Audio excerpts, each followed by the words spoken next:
Shalom para sahabat Narwastu, salam sehat. Kembali lagi dengan podcast ke-57 Majalah Narwastu.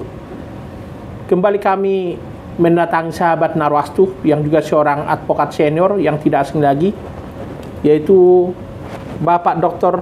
Erik Samuel Paat, SHMH. Beliau ini tidak asing lagi di kalangan pengacara nasional ya. Beliau saat ini dipercaya juga sebagai anggota kehormatan DPD Pradi DKI Jakarta. Juga termasuk dalam 21 tokoh Kristiani inspiratif 2016 pilihan majalah Narwastu. Dan dalam kasus kerusuhan 27 Juli 1996, beliau ini adalah salah satu advokat atau pengacara yang ikut mengadvokasi Ibu Megawati Soekarno Putri yang memimpin PDI saat itu bersama almarhum Bapak R.O. Tambunan, seorang advokat senior. Pada saat ini kita akan berbicara tentang kepemimpinan. Beliau ini banyak bicara tentang kepemimpinan dalam berbagai diskusi, baik dalam diskusi informal atau formal ya. Dan kali ini kami akan bicara tentang seorang pemimpin yang kuat, tangguh, dan tidak merasa dilemahkan sekalipun ada hinaan, hujatan, bahkan kritik yang di luar batas. Apalagi saat ini kita tahu ada seorang pengamat politik yang kita tahu juga di berbagai media massa dan media sosial ada kritikan, bahkan hinaan yang ditujukan kepada kepala negara, dalam hal ini Bapak Presiden Jokowi. Kita akan bicara dengan beliau. Bang Erik, apa kabar? Baik. Sehat Bang ya? Sehat. Ya. Ini di tengah kesibukan Abang masih ternyata mencermati berita-berita yang sekarang ini lagi hangat di tengah masyarakat terkait dengan adanya seorang pengamat politik yang menghina kepala negara. Saya ingin tanya Bang, Abang waktu sebelum kita diskusi ini, saya masih ingat setahun yang lalu Abang pernah bilang, ini Presiden Jokowi ini seorang pemimpin yang langka, bahkan pemimpin gereja mestinya banyak belajar dari beliau ini. Mungkin Abang bisa jelaskan kalau kita kan dengan situasi saat ini, Bang. Ya, kita lihat pertama pribadi beliau kan sangat sederhana, terus merakyat, ya kan. Kita bisa melihat bagaimana awal-awalnya, jika beliau sangat sibuk selalu mendekat kepada rakyat. Jadi rakyat itu merupakan bagian dari kehidupan dia. Jadi rakyat tidak terpisah dengan kehidupannya, ya. Beliau berpakaian pun sangat sederhana, tapi kita lihat penampilannya, dan itu berpengaruh sekali terhadap kehidupan rakyat Indonesia sampai ke pejabat-pejabat. Coba lihat pejabat sekarang juga berpakaian sederhana, menteri pun berpakaian baju putih gitu kan. Hampir jarang saya melihat mereka tuh pakai jas gitu kan, termasuk di anggota dewan, termasuk pejabat-pejabat di mana gitu kan. Coba kalau kita jalan pun kita perhatikan pakaian-pakaian pada orang-orang tuh banyak pakai baju putih, tidak dimasukkan ke dalam, keluar gitu kan. Dan sepatu skate itu juga saya lihat dulu kan beliau yang pakai gitu ya. Sekarang juga sampai semua masyarakat sederhana. Kesederhanaan beliau inilah saya lihat menjadi panutan buat orang banyak. Bukan hanya itu, kepribadian beliau ini kepribadian yang tangguh. Inilah seorang pemimpin yang punya jiwa kepemimpinan. Ada pemimpin tidak punya jiwa kepemimpinan. Nah ini, jadi apapun yang terjadi di sekitar dia yang bukan mengganggu, yang berhubungan dengan beliau biasa-biasa saja. Beliau nggak nanggapin. Contohnya seperti sekarang, ada salah satu ucapan tadi yang disebutkan terhadap Pak Jokowi, kata-kata yang tidak patut gitu kan, yang sangat kalau saya pribadi juga, apakah saya sanggup seperti beliau gitu ya, jujur saja saya bilangnya, itu saya juga sangat marah. Ini orang kok mengucapkan kata-kata yang tidak pantas, tidak sopan. Setahu saya beliau ini juga kan dulu pendidik gitu kan. Apakah pantas menyampaikan kata-kata ini? Apakah tidak bisa memilih kata-kata yang lebih bagus? Ya kan? Diucapkan kepada Jokowi. Tapi dari dulu Jokowi tidak pernah menanggapi gitu kan. tidak pernah menanggapi, dia tenang-tenang aja. Yang terakhir ini bahkan beliau mengatakan biasa saja itu. Nah ini luar biasa gitu ya. Saya melihat beliau melihat ada sesuatu yang lebih besar daripada menanggapi satu orang ini gitu. Iya kan? Saya melihat dia bilang kalau dia menanggapi ini, ya level Pak Jokowi sama dengan orang ini gitu kan. Menurut saya dia bilang ini nggak level dia gitu kan. Yang kalau saya lihat kalau mau itu ada berargumentasi atau menyampaikan kritikan terhadap kebijakan-kebijakan pemerintah yang mana dengan memberikan solusi gitu ya. Tapi kalau dengan kata-kata itu bukannya yang bagian Jokowi, ngapain saya nanggapin itu gitu kan. Itu kan tidak kritik membangun gitu kan. Itu kata-kata yang sangat menyinggung perasaan, ya kan. Rasa tidak nyaman seseorang diserang pribadinya secara gencar. Tapi dia tidak nanggapin. Nah ini yang saya bilang harus kita memang menjadi teladan kita, seorang kepala negara yang menjadi teladan menurut saya. Gitu Bang ya? Iya. Tapi sekarang ini kan tim hukum dari PDP sudah melaporkan yang bersangkutan ke aparat kepolisian karena dianggap ini benar-benar sebuah penghinaan. Tapi Pak Jokowi di headline berita 3 Agustus 2023 hari ini menyampaikan itu kecil gitu. Iya. Tadi Abang bilang juga waktu kita sebelum wawancara ini, Abang bilang inilah kehebatan seorang Jokowi. Iya. Apa yang Abang tangkap di situ sebenarnya? Ya, saya melihat begini, ada yang jauh lebih besar yang harus beliau lakukan untuk rakyat Indonesia, untuk bangsa Indonesia. Itu yang saya lihat. Beliau tidak mau membuang waktu menghadapi seorang, kita sebutnya Rocky Gerung, nggak perlu ditanggapin itu. Itu nggak level beliau. Beliau kalau dikritik, saya yakin kebijakan-kebijakan yang bagus dan bermasukan pasti ditanggapin. Tapi kalau kayak begini kan, ini kan tidak ada tujuannya untuk kepentingan negara gitu. Beliau melihat sesuatu yang lebih besar. Menghadapi Rocky Gerung ini nggak perlulah beliau melakukan pengaduan. Nah, apa yang dikatakan Rocky Gerung ini yang penghinaan terhadap beliau itu termasuk delik aduan, ya. Jadi siapapun yang melaporkan, kalau delik aduan tidak Pak Jokowi sendiri yang melapor, itu nggak bisa ditanggapi, tidak bisa ditindaklanjuti itu. Begitu ya? Iya. Ya. Tapi kembali saya bilang ini satu kepribadian yang kuat yang saya lihat. Iya. Abang juga tadi bilang ini agak sangat beda dengan presiden yang lalu yang melaporkan orang yang menghina dia ke polisi. Iya. Gimana itu, Bang? Iya, saya lihat gini. Seperti yang tadi saya sampaikan, beliau tidak mau menghadapi orang yang begini, nggak ada gunanya gitu. Kalau yang lalu kan dia merasa dihina kemudian dia melapor. Ya, dia sebagai pengadu. Itu hak-haknya gitu kan. Kalau beliau tidak mau, ini yang sebenarnya hebatnya karena saya melihat hanya menurut saya beliau punya pemikiran yang jauh lebih besar daripada yang satu orang yang membuat menghina beliau gitu. Ini kalau ditanggapi ini, makin besar kepala dia, nggak perlu. Nah karena lihat Jokowi itu beliau itu melayani rakyat untuk kepentingan rakyat, ya kan? Semua beliau curahkan kekuatan untuk rakyat. Tidak luput memang ada kekurangan, tidak ada yang sempurna. Tapi saya melihat begini, banyak gerakan-gerakan yang beliau lakukan gitu kan, keberanian beliau yang beliau ambil gitu langkah. Bahkan sekarang kan kita digugat tentang permasalahan nikel, beliau tidak mau. Beliau jalan terus.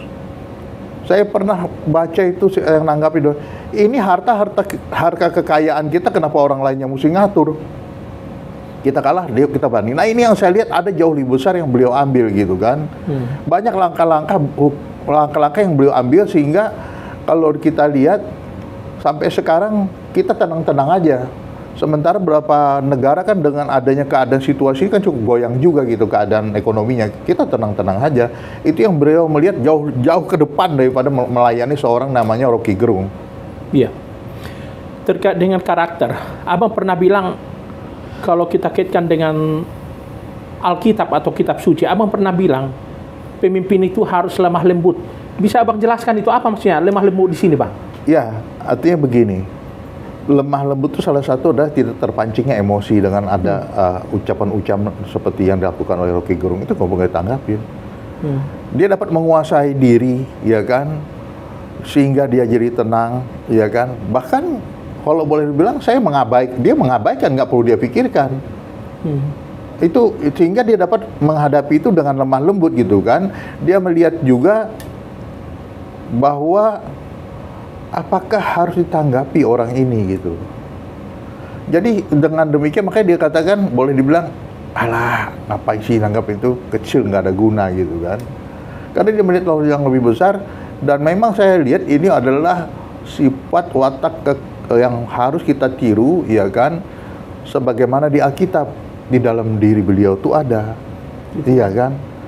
Salah satu kan kasih itu lemah lembut. Nah itu terlihat di sini. Tidak semua yang bisa melihat ini. Nah kembali lagi yang saya lihat juga seperti saya katakan tadi, beliau itu dari sisi Alkitab melayani bukan dilayani kan. Nah beliau melayani masyarakat gitu kan, melayani rakyat. Jadi bukan melayani Rocky Gerung, ya kan? Nggak ada guna tuh Rocky Gerung apaan. Walaupun dia bagian dari rakyat, tapi bukan untuk dilayani, ditanggapi apa yang diomongkan. Begitu ya. Itu. Iya. Tapi sekarang para relawan yang selama ini bersama Pak Jokowi dan juga tim hukum PDP melaporkan ini ke polisi, Bang. Apa komentar Abang tentang itu? Iya, itu salah. Kalau tentang penghinaan itu nggak akan jalan. Kecuali Pak Jokowi, ya kan, memberi kuasa tolong lebih dahulu gitu kan. Tapi ini kan delik aduan, harus yang bersedia sendiri yang langsung datang mengadukan bahwa saya merasa terhina dengan ucapan-ucapan itu. Nah tim relawan boleh saja. Nah ini kan menjadi pertanyaan saya. Maaf kata aja saya bilangin. Pak Jokowi yang diserang tidak merasa apa-apa. Kenapa? Banyak orang yang gerasa gerusuk melaporkan gitu. Iya kan? Jadi saya lihat begini, yang diserang, dihina, tidak merasa apa-apa, kok orang lain gitu, kok orang lain yang sewot. Harusnya kita tiru juga, daripada presiden kita, pemimpin kita ini harus kita puji. Iya kan? Ini satu tokoh yang betul-betul yang kita butuhkan di negara kita. Justru harusnya kita mengatakan, inilah sebetulnya kan yang harus kita hormatin dan jadi panutan, bukan seperti Rocky Gerung yang mengata-ngatai presiden segala macam kata-kata gitu. Jangan Rocky Gerungnya yang ini kan dilaporkan. Rocky Gerung dilaporkan, dia menjadi lebih besar kepala lagi. Saya lihat presiden ini sangat pintar sekali, sangat cerdik.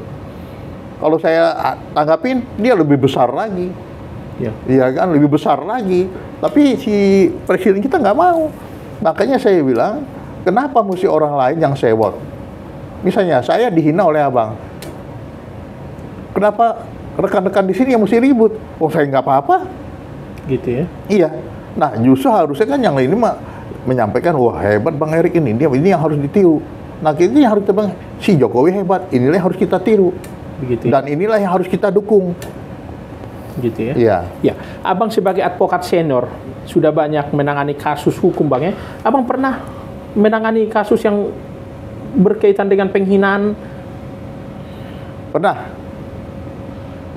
Tapi ini berkaitan dengan 27 Juli juga. Waktu itu seorang ibu dikatakan menghina Presiden Soeharto. Iya kan? Ya kami membela dia sih.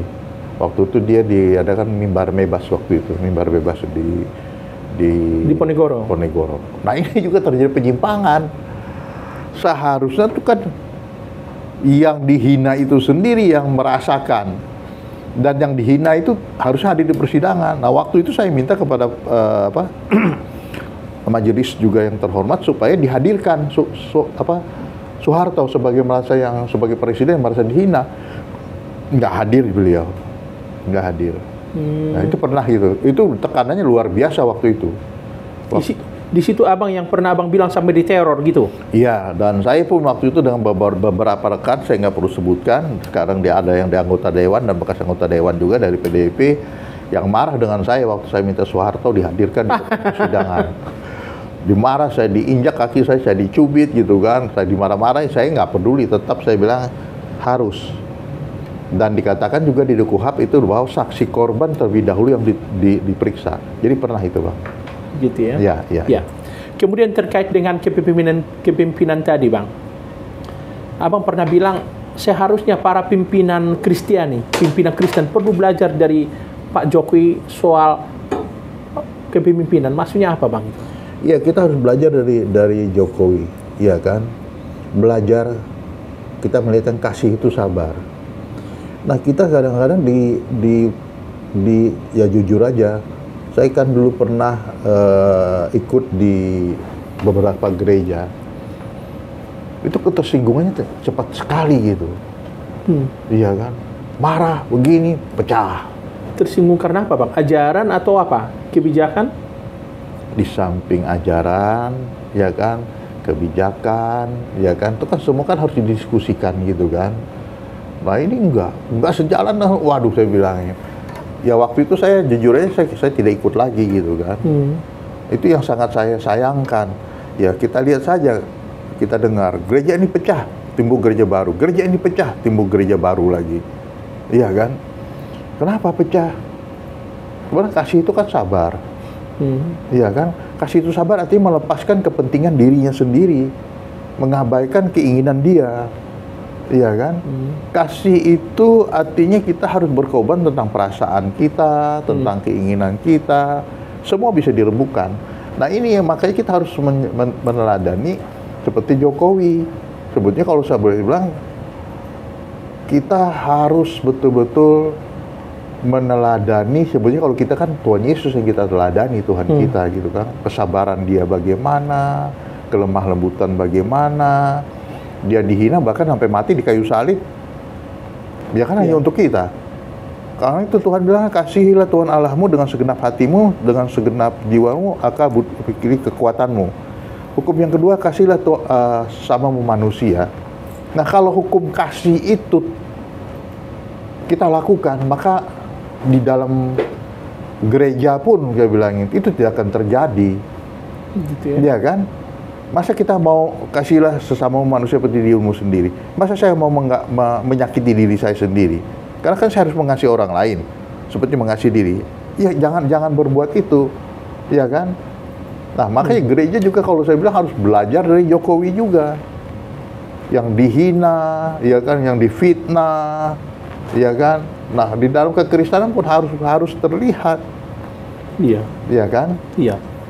Kemudian kalau kita lihat, Bang, sejarah tokoh-tokoh dunia, mereka ini kan pernah mengalami penghinaan, direndahkan, ya termasuk seperti yang dialami Pak Joko sekarang.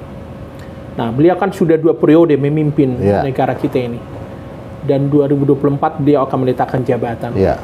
Apa harapan Abang kepada beliau, termasuk kepada para elit politik bangsa ini, terkait dengan posisi beliau nanti di tengah bangsa kita? Iya, saya berharap walaupun beliau sudah tidak jadi presiden ya, itu tetap menjadi teladan di dalam kehidupan sehari-hari. Dan bahkan kalau boleh ya beliau dengan harapan gitu kan, bisa diterima sebagai penasehat presiden yang akan datang. Gitu. Ya. Siapapun presidennya, Pak? Siapapun bisa diterima sebagai penasehat. Ya kan, untuk melanjutkan program-program yang kita lihat juga sangat baik gitu. Kalau ganti presiden kemudian ganti kebijakan, itu boleh-boleh saja. Tapi jangan kebijakan-kebijakan yang sudah bagus itu tidak dilanjutkan. Ya kan?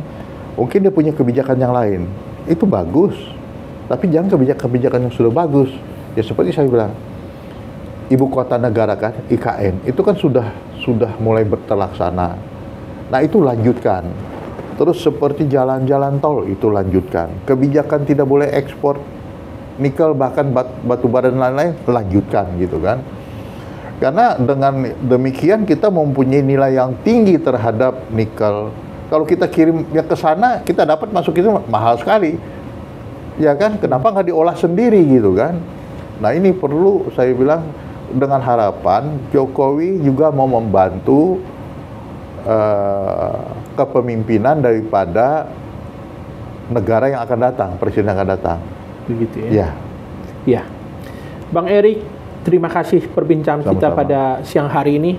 Para sahabat Narwastu, itulah perbincangan kami dengan Bang Erik Pat, sahabat Narwastu. Ini ketiga kalinya beliau tampil di podcast Narwastu. Ini menarik sekali perbincangan tadi. Beliau bicara sebagai seorang advokat Kristiani, advokat senior, begitu bijaksana apa yang disampaikan tentang kepemimpinan. Di belakang kami kalau terlihat ya, ini ada buku, kalau tadi saya berbicara dengan Bang Erik, ada 5.000 judul buku. Ini luar biasa nih Bang Erik ini. Jadi ternyata beliau ini seorang yang sangat suka membaca buku. Ya, Bang Erik juga tadi bilang kalau perlu dipinjam, tapi supaya dicatat, supaya jangan hilang katanya gitu. Terima kasih Bang Erik atas kesempatannya. Para sahabat Narwastu, itulah podcast ke-57. Akhirnya kami mohon diri. Shalom, salam sehat, salam kasih Narwastu, dan Tuhan memberkati Indonesia. Shalom.